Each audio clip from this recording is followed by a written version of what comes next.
يا جماعة ايش بيكم؟ إذا عندكم حكي سمعوني.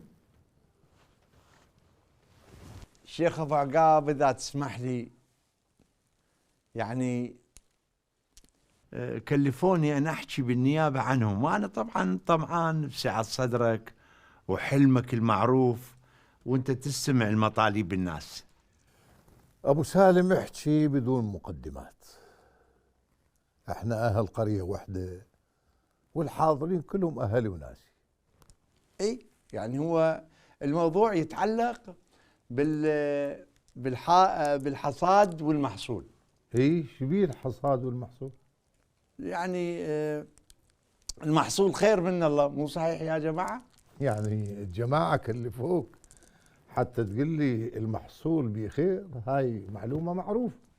شيخنا يعني تدري انت الكل سالفه رباط، يعني اكيد فيها رباط يعني شلون احنا اليوم راح نخلصها بالرباط؟ يحكي وفضني. الله يطول بعمرك شيخ، احنا جاي ننظلم. انت ليش تحكي من مكانك؟ انتم مو فوضتوني احكي بالنيابه عنكم؟ ها سلطان، شنو الموضوع؟ راح تظل ساكت؟ ما تحكي. بصراحة أنا أريد أحكي، بس أريدك تفهمني. ومن قال لك انا ما افهم؟ لا حشاك ابن عمي، أنا أقصد تاخذ كلامي بنية صافية. هذا يعتمد على الموضوع مالتك.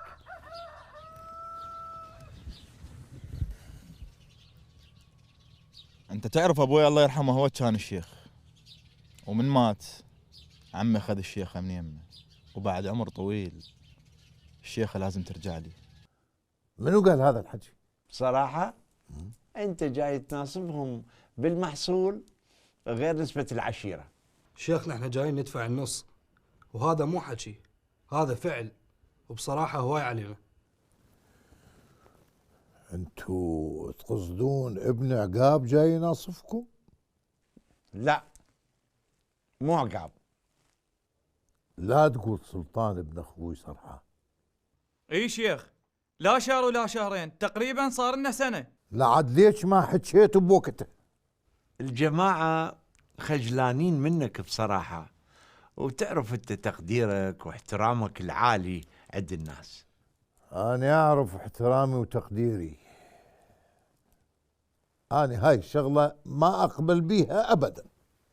عمي حقكم يرجع لكم وازود. والنعم منك شيخ. طول عمرك شيخ. طول بعمرك ان شاء الله. شو تريد من وراء هاي السالفه سلطان؟ مو قلت لك راح تزعل؟ ما ازعل، بس انت جاي تحكي كلام مو صحيح. شلون؟ ابوك الله يرحمه من مات كنا انا وياك صغار، وما ترهم تصير انت الشيخ وانا اصير الشيخ. بس هسه أنا كبرت والشيخة لازم ترجع لي. بسيطه، مو فد مشكله. نسال الناس، اذا رادوك لك انت تصير الشيخ، واذا رادوني انا اصير الشيخ، وماكو فرق بيناتنا. أم خوش حل، بس بقتك وشغلة صغيرة. شنو هاي الشغله؟ المفروض حصتي بوارد القيعان ومسها الفلح مثل حصتك، تمام لو لا؟ تمام، وهذا الموضوع ما بي تقصير. حشاكم من التقصير، بس أنا أريد تقول لعمي حصتي توصلني كل شهر، لأن تعرف أنا ما أقدر أقول له أخجل. هذا الموضوع اول مره اعرف بيه. الحصص؟ لا، اول مره اعرف انت تخجل.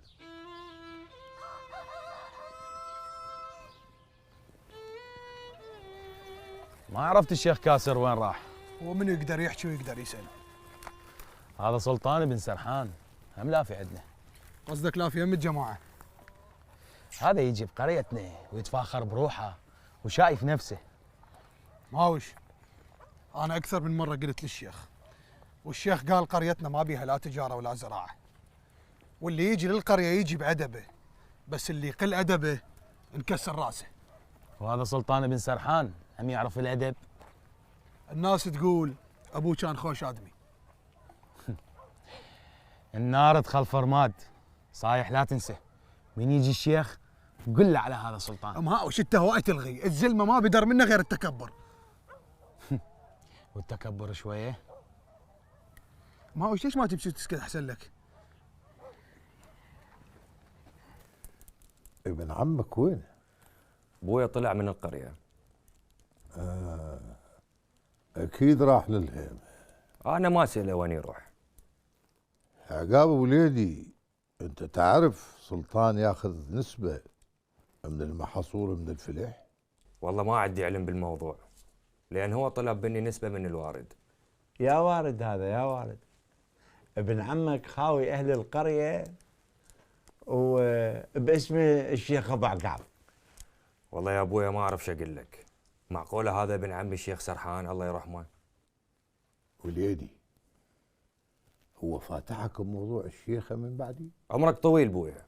اني اللي قال لي الشيخه تكون البيت سرحان وترجع البيت سرحان.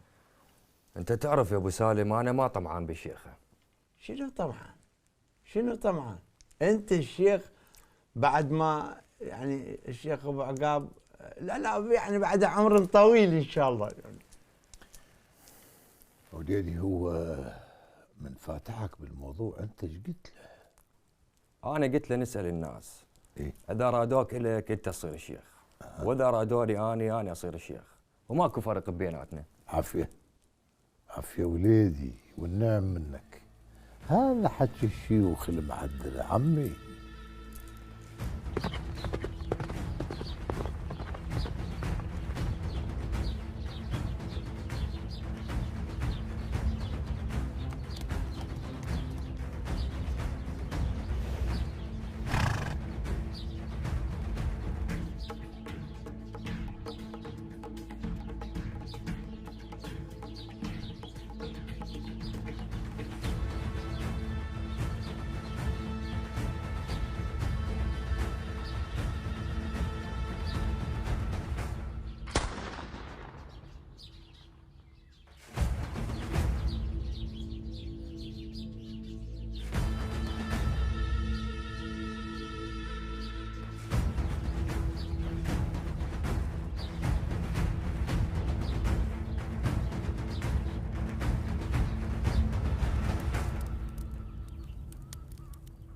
والله يا اخويا يا ابو حاير،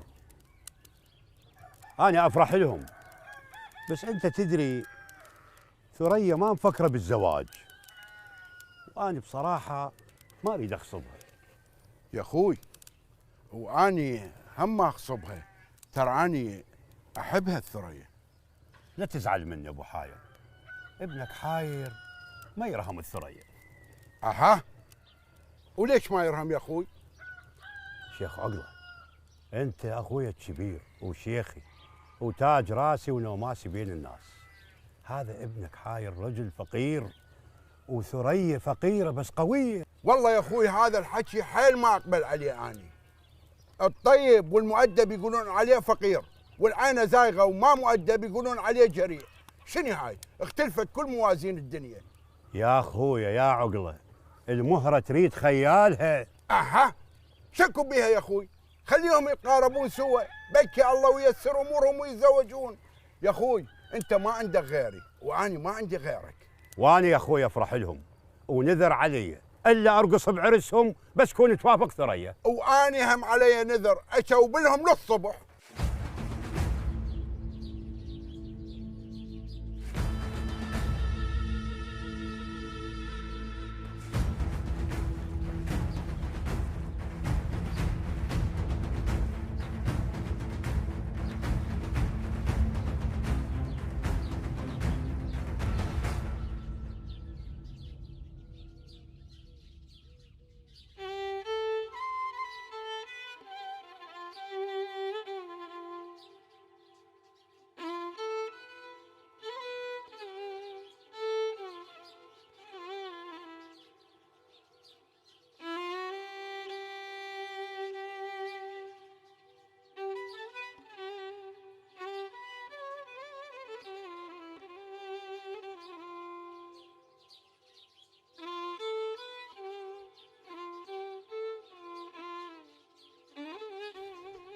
لين انت ايش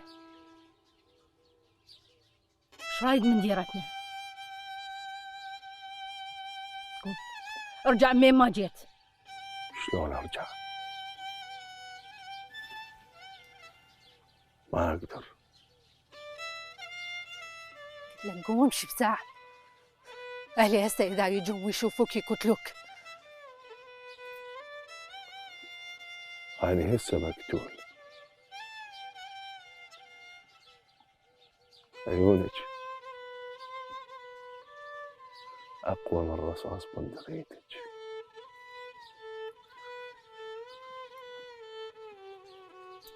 تأكيد الدم أخذك وجاي تهدي.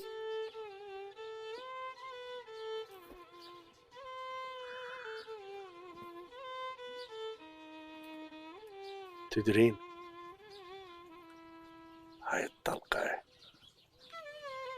أحلى نيشان صارت لي.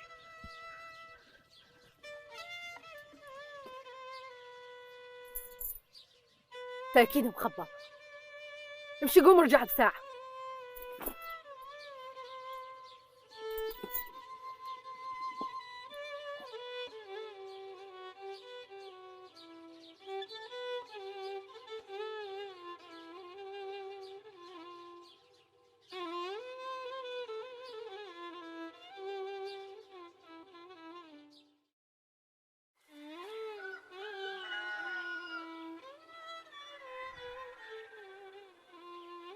احب ثريا بقد ما احب سهيله، اذا مو شويه اكثر. ها يابا سمعتك طلعت تحب ثريا اكثر مني.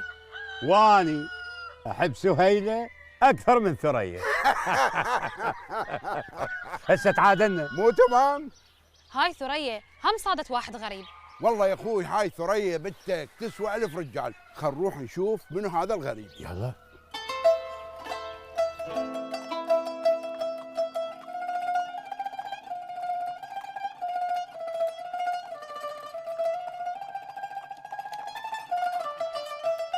ها ام عقاب، عندك سالفه شنو هي؟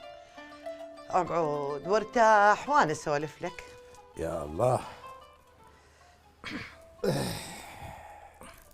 قولي.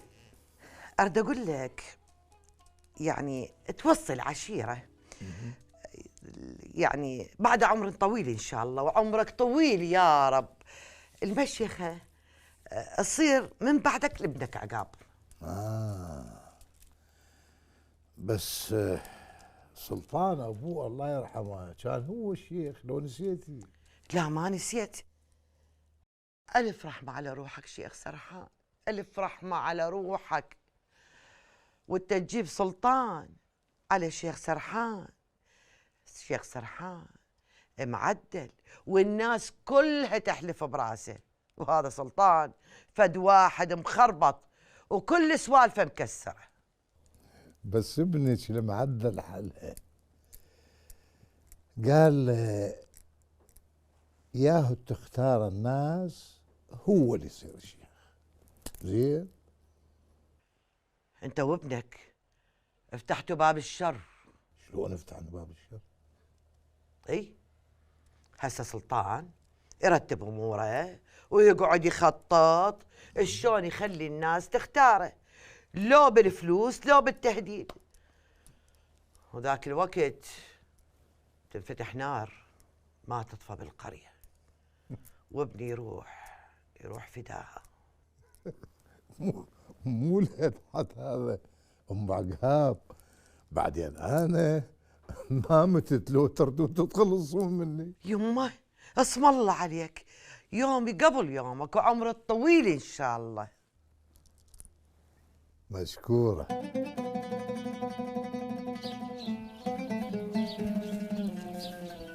ثريا بنيتي، شنو اللي صار؟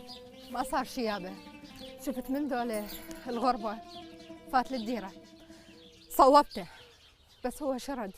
اها شلون يا بنيتي شرد؟ وسهيله تقول صوبته ووقع بالقاع لا حس ولا نفس. اي صحيح عمي، أنا صوبته وهو فعلا وقع، ومن رحت دا اتاكد منه لقيته مهزوم. بنتي انت ما تجوزي من هاي السالفه، على يوم تنكتلين ونخسرك من ورا رمي الغربه. لا يا اخوي لا لا لا لا لا ابو ثريا، خليها ثريا عاشت ايدها، والله اصيله بنت اصيل. يا اخوي قريتنا قريه خير وبركه، واذا ما يشوفون من عندنا العين الحمراء تصير سفر دحى. هسه هي مطيه مجال الواحد يمر بالقريه، يجوز الرجال جايب شغل يابا اللي عنده شغل ما يدخل ملثم. سلمان يا اخوي ثريا كامله مكمله والكمال لله. حرس. نعم عمي. اطلعوا على مشارف الديره، شوفوا اي واحد تلقوه مصوب تكتفوه وتجيبوه. صار عمي. لا عمي مو هو شرد، اقصد اني من صوبت صوابه ما كان قوي. اول مره اغلط، كله من ورا سهيله. يلا تفضل. طلعت زعلانه على سهيله.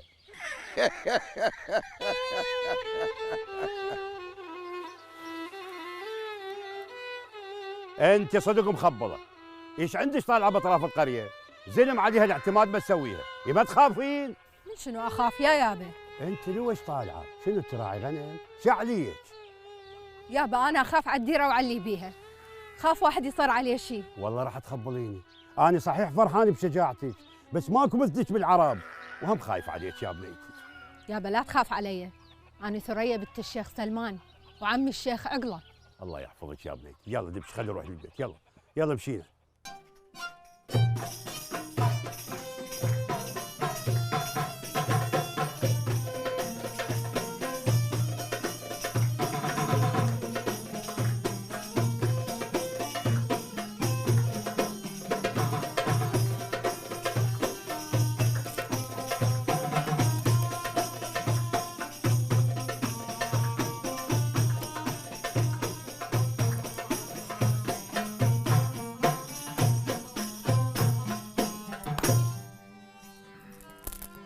سماهر ايش حد اللي يحكي وياك؟ شيخ احنا ناس فقرة ترى وما نريد مشاكل، احنا على باب الله. بس اصير شيخ اجيبكم قريتنا واخليك براحتك، واللي يحكي وياك اقص لسانه. والنعم منك شيخ سلطان. بس شنو؟ نخلص اسوالف، خلي بناتي رقصن. مو تدلل مو تأمر امور. يلا بنات قوموا قوموا.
اش طولك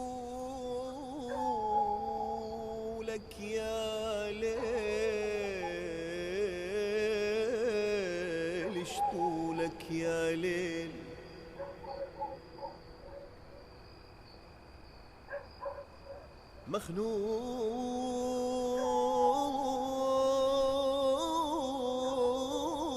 مخنوق النور وما يطلع،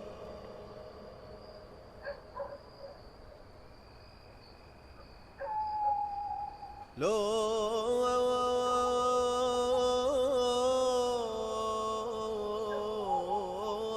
كل دنياك، لو كل دنياك، لو كل دنياك ياخذها الضال. هاوش شنو ما بين شي من الشيخ كاسر؟ ماكش. هاوش انا خايف عليه. لا تخاف على الشيخ كاسر، على قول السماهر مخاوي الجن. اقول لك صدق صايح، هو ليش ما ياخذ واحد وياه؟ ماوش عود من يجي انت سأله. اسئله شنو المشكله؟ انت تعرف كل الزين الشيخ يضوج من واحد يسأله. هذا الشيخ كاسر صدق قلبه من حديد. خاف صدق هو مخاوي الجن. هاي المعلومة انا متاكد منه. شلون عرفت هو مخاوي الجن؟ لان مخاويك.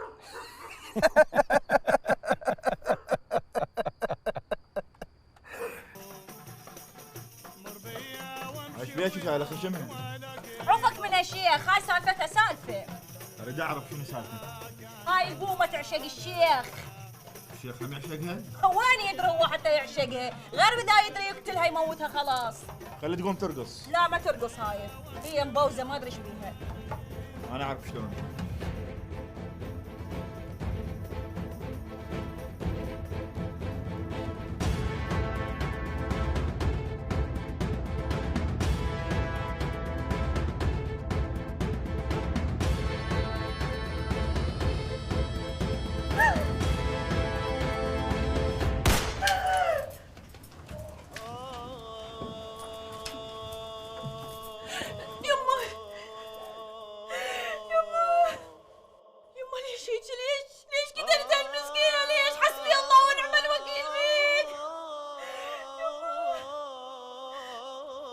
تخافين.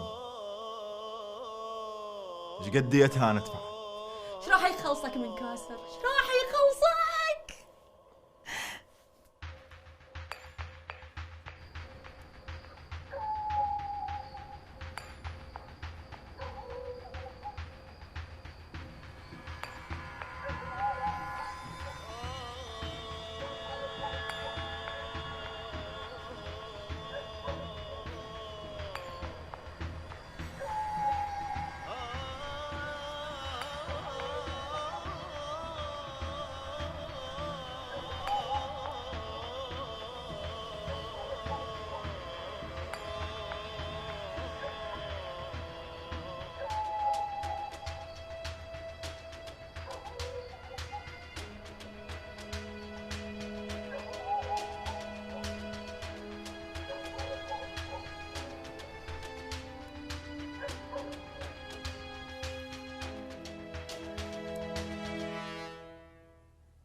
يقول لي رصاص عيونك أقوى من رصاص بندقيتك. هذا صدق ما يستحي. ويقول لي هاي الطلقة على صدري نيشان. وانتي شبيك عيني؟ اشو رايحة ويا الهوى؟ شنو عشقتي ثريا؟ هاي شبيك عشقته شنو؟ بس دا أقول خطية الولد أخذت جرح وقام يهذي. اي والله حقك، هو الواحد من يتأثر يقوم يهذي. شو تقصدين سهيلة؟ لا أنا مو قصدي شي، بس قصدي هو اللي صوبك مو انتي.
اشو اليوم ما سمعنا صوت تفوكتك؟ لا تشوفين ماكو حد، عليه ما نرمي. والله انت حتى لو ماكو حد هم ترمين على الحيوانات. ليش ايش قالوا لك عني؟ تفاقه. أنا خايفة بس على هذا اللي رميتيه البارحة، بس لا مات بالطريق. الله لا يقولها، لا هو مبين عليه قوي. ان شاء الله يرجع له ما بيشي. المصيوب مرتاح واللي صوبه ما شاف راحة. ليش؟ وانا قابل ايش عندي وياه؟ مالي دخل اني. مو قلت لك يا عيني العشق اقوى من الرصاص، ما تصدقيني. عشق شنو سهيله؟ لا تكبرين الموضوع. انا كل ما بالامر استخطيته. اي سود علي، اني هم استخطيتك، بس تدرين شنو؟ بس لاكلت الذيابه، لان الذيابه البارحه الليل كله تعوي. انا راح اروح اجيب الفرس واشوفه وين. وليش تعايا الخبله وتقول لي ما عندي شي وياه؟ هاي شو اقولها بالله؟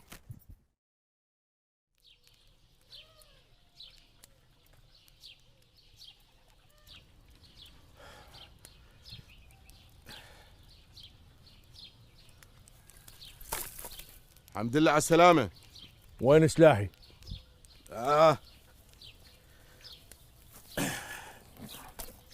هذا سلاحك. انت ايش رايد مني؟ أنا البارحة لقيت الذيابة ملتمة عليك وطلعت طلقة من جسمك وضمدت جرحك، وهسه ما رايد منك شيء. يعني انت اللي نقذتني. كل شيء بيد الله، واحنا اسباب. انت تعرفني؟ اي طبعا اعرفك.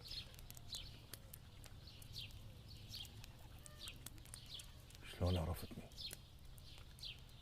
انت من هالناس، وكل الناس خير وبركه. الحمد لله.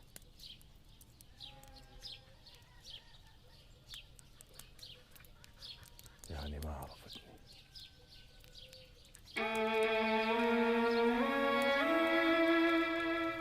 سهيلة، شنو السالفة؟ سمعت تحشمين بالزلم؟ لا ماكو شيء، بس بنت عمك طلعت على الفرس شويه بالقريه. وين راحت؟ راحت تدور على هذا. احكي، منو هذا؟ طلعت تقول يمكن اكو واحد غريب دخل القريه، وبعدين انت ليش ما رحت ويا الزلمه تدور عليها؟ روحي، وين بيها حيل؟ حاير، هاي سالفه ما بيها حيل بعد لا تعيدها، حتى اذا ما بك حيل تحامل على روحك. هسه عوفي هاي السالفة. انت حكيتي ويا ثريا على موضوعي؟ اني اشوف لو انت تحكي وياها احسن، لو حتى هاي ما بك حيلها. مشي مشي. اوه صدق انا ايش عايزني؟ انت من يا رب؟ انا عايش رحال، امر على القرى من يصير عندي شغل. ايش تعرف عن قرية الشيخ عقله؟ قرية الشيخ عقله، هاي يسمونها قرية ثريا على اسم بنت اخو الشيخ. صدق هي ثريا. ايش قلت؟ اقول القرية غنية، يعني بيها خير هواي، سموها ثريا. بس انت ما قلت لي باسمك ومن يعرب. انا مثلك ما عندي اسم ولا قرية، امر على الجول، من نحتاج شيء اشوفهم. واسمك؟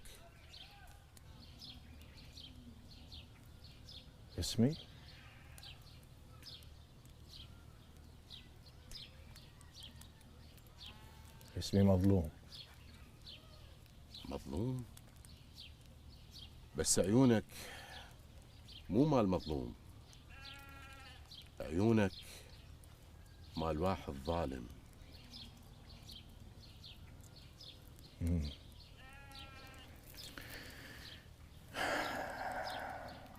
ترى الظلم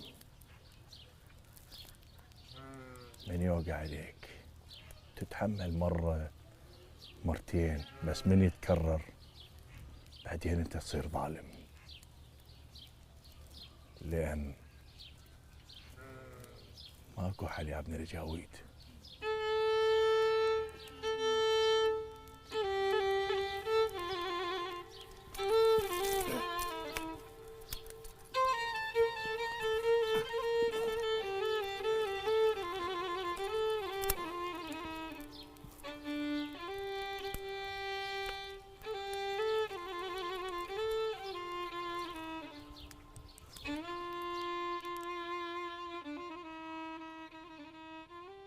ثريا ها يابا. بنيتي، ترى هذا تصرفك غلط. ليش يابا انا شو مسويه؟ شو مسويه؟ تدافعين عن القريه، قلنا ما يخالف، بس ما تطلعين تدورين خارج القريه، هاي شو يسموها؟ ما تخافين على نفسك، على اهلك، على ابوك. يابا على كيفك، ترى السالفه ما تسوى، الموضوع كلش بسيط. شنو بسيط؟ اذا لزموك السلابه وقطعين الطرق انا شو اسوي؟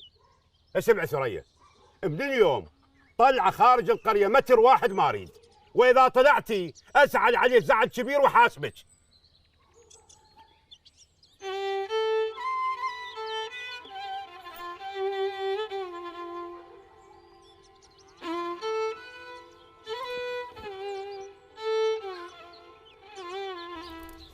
شوف اخوي مظلوم، انا لهنا حد وياك. يا راتوفني وحدي. انت مو تقول انا عايش وحدي بالشول؟ بس عندي فرس.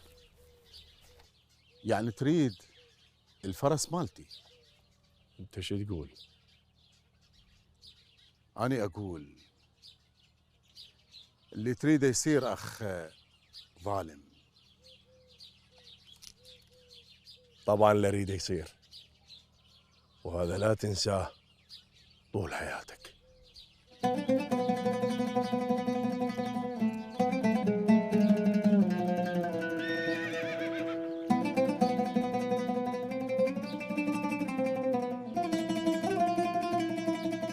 طبعا انت ولا يتأمن بيك ولا تنضم يمك سالفه.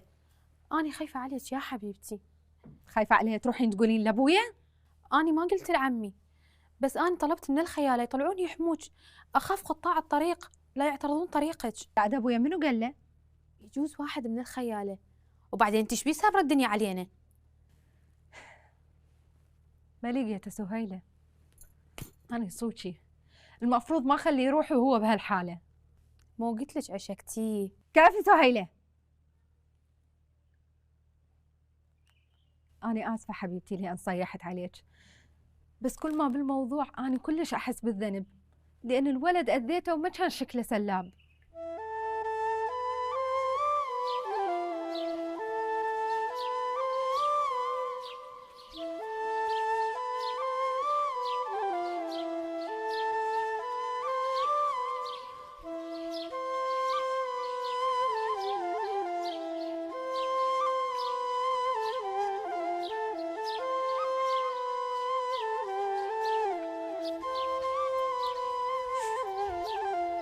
انت متعب؟ اي متعب. انت منو؟ ما لك علاقه. هذا الفرس لك؟ اي هذا الفرس مالتي. انت جماعة مظلوم؟ يا مظلوم امشي، الشيخ رايدك.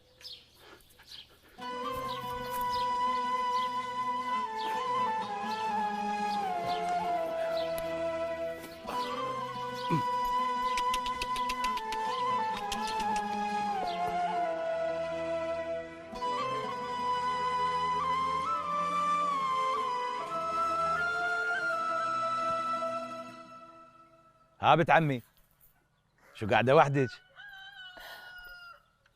أنا أحب أقعد وحدي حاير. شلك بيها، بنية حلوة مثلك لازم تقعد بالبيت وترتاح، شلك بشرعان القلب. أنا هيك مرتاحة وما عندي شيء. واني تهمني راحتك. اقول لك ثريا، اني عندي حكايه وياك بس ما اعرف شلون ابدي. أنا أبدي لك بالموضوع. حاير، أنت مثل أخويا، ومن أقول لك مثل أخويا صدقني ما دا أقول لك هالكلام مثل ما أي بنية تقول الواحد حتى تخلص منه، لا صدقني هاي مشاعري الحقيقية تجاهك، وأنا أعتز بيك. اي وانا مقدر مشاعرك، بس انطيني فرصه. شلون يعني أنطيك فرصة؟ يعني نتقرب على بعض، ننسجم، نسولف، ثريا انا عشقك، تعرفين شنو عشقك؟ اعشقك من صدق. وكاني هم عشقك من صدق حاير، بس مثل اخويا. يعني ما راح يجي يوم وتتغير هاي المشاعر؟ لا، ما راح يجي هيك يوم، مستحيل.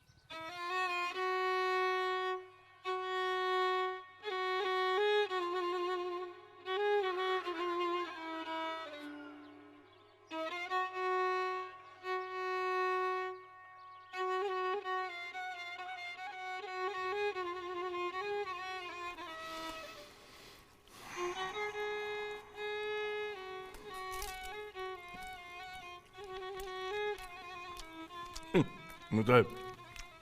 شو ما تاكل؟ يعني انت مو مظلوم؟ المظلومية يعني سعادة. والله هاي انا ما افتهمتها شيخ. تعرف انت بيوم اللي ساعدتني ونقذت حياتي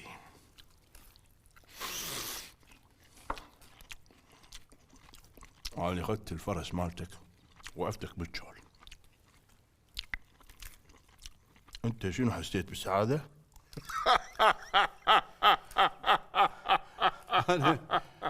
أنا حسيت أريد أنتقم منك بأي طريقة، شلون؟ ما أدري. هسه بديت تحقق أهدافك وعرفت طريق السعادة. اعذرني شيخ كاسر، اعذرني. أنا أقول يعني بساعد. حرام عليك. حرام عليك. بس ورا ما تخلص أكلك راح نحتفل بيك، راح أسوي لك حفلة ما شايفها بعمرك.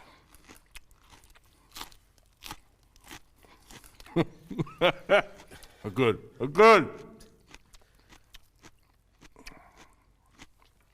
هو أنا وين إلي خلق للرقص؟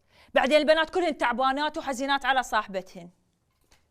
سماهر، لا تسوي لنا مشكله ويا الشيخ كاسر، هاي الحفله بمناسبه سلامته وضيفه متعب. اقول له اكو بنيه انكتلت قدام عيوننا، انت تدري من ساعتها احنا ما حاطين زاد بحلوقنا؟ خلاص انا اروح واقول له هذا الحكي. لا يا معود، لا تقول له على موضوع كتله البنيه، تروح تعلق بينكم وبين قريه الشيخ ابو عقاب وروح احنا ضحيتها. الى عاد شنو تردين؟ انضم على الشيخ كاسر؟ وعلى قولتكم هي راقصه، لا تقدم ولا تاخر. سماهر، انا ما اقصد البنيه، اقصد على فعله الشيخ سلطان. صايح، عوف الموضوع الخاطر القريه اذا صدق تحبها. بعدين انتوا ليش تحبون طلايب؟ هو من اللي يحب الطلايب؟ احنا لو هذا سلطان اللي قتل بنيه بريئه، سلطان لازم يتأدب. ومن اللي يأدبه؟ ليش انت نسيت عمه منو؟ الشيخ ابو عقاب. الظاهر انت اللي نسيت، احنا شيخنا كاسر. صايح، الخاطر عوف الموضوع. هسه تعاي ويصير خير، لان اذا ما اجيتي راح اقول له سمار تقول ما اقدر اجي لان انكتلت وحده من البنات وساعتها تعايشي خلصك. عمي اجي سديتها بوجهي من كل النواحي، ايش بيك؟ اجي وغصبا على خلفوني هم بعد. يا عفي يا سمار، هيك من البدايه وحل الجو. يلا سمار او تجيب وياك البنات.